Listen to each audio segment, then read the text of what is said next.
All right, let's jump right into a really interesting and maybe a little counterintuitive idea. It's called the strength trap.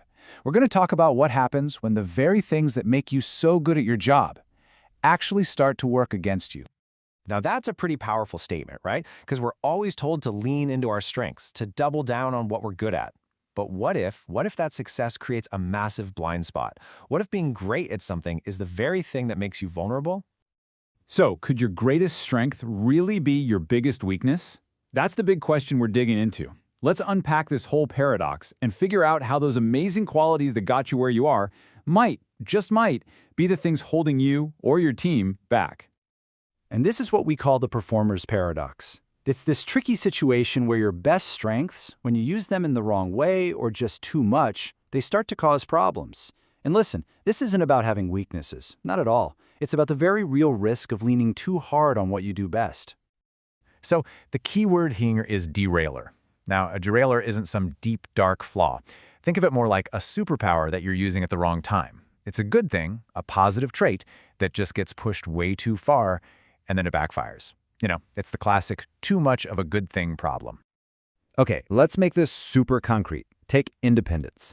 Being an independent self-starter, that's an amazing quality. But when you overuse it, you can accidentally shut down teamwork and kind of hinder the whole group's success. Or how about multitasking? I mean, who doesn't feel like they have to do this? It feels totally essential. But when it becomes your only mode, you can end up sacrificing that deep focus you need to actually follow through and get things done right.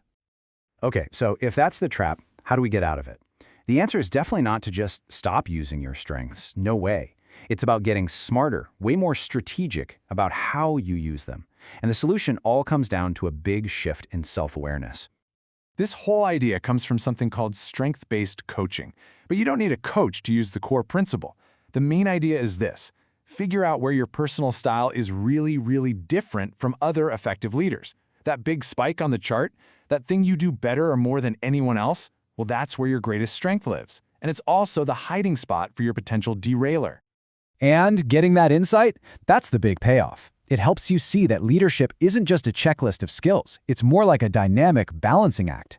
You start to learn how to manage the tension between your different strengths. You get way better at spotting your own automatic go-to patterns. And then, this is the key. You can consciously choose a different, better path when you need to. All right, enough theory. This is where the rubber meets the road. Let's talk about the action anchor, which is manage the overlap. This is all about the practical, hands-on steps you can take to manage that tricky space where a strength is about to tip over and become a weakness. First up, action number 1. This one is for all you highly independent, self-directed people out there. You know who you are. Your default setting is to go off, figure it all out yourself, and then come back with a perfectly polished plan. If that sounds like you, listen up. So the action here is simple, but it is so powerful.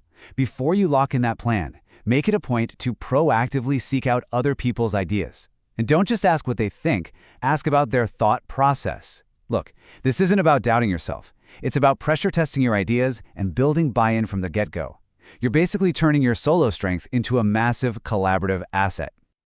Okay, action number 2 is for the master multitaskers. Your ability to juggle a million things at once is, let's be honest, a superpower. But it can have a hidden cost. So here's a little experiment for you. Sometime this week, I want you to find just one time where you quickly jump from one task to another and just pause. Ask yourself, did I really finish what I needed to on that first thing? Is my need for speed causing me to just skim the surface and maybe miss some important details? It's a simple little audit, but man, it can reveal if your efficiency is actually getting in the way of your effectiveness. And our final action, number 3, this one applies to literally everyone. Because let's face it, nothing shows us our automatic, knee-jerk reactions quite like a little bit of pressure. I want you to think back to a recent time you were really stressed out. Seriously, picture it. How did you react? Did you just double down on your main strength? So if you're super independent, did you just go into a cave and try to solve it alone? See, stress is like a diagnostic tool. It shows you your go-to moves, which is exactly where those derailers love to hide. Just spotting them is the huge first step to choosing a different way next time. And really, that's the big takeaway here. This is not, and I repeat, not about feeling bad about your strengths. It's the exact opposite. It's about building up the wisdom, the self-awareness to use those incredible strengths with surgical precision. It's about turning a potential blind spot into a powerful, well-managed tool that will absolutely drive your success. So I'm going to leave you with this question to chew on. What is your number one strongest personal quality? And now, what does it look like when you push it just a little too far, when you misapply it? Because figuring out the answer to that question for yourself is the real key to mastering the strength trap.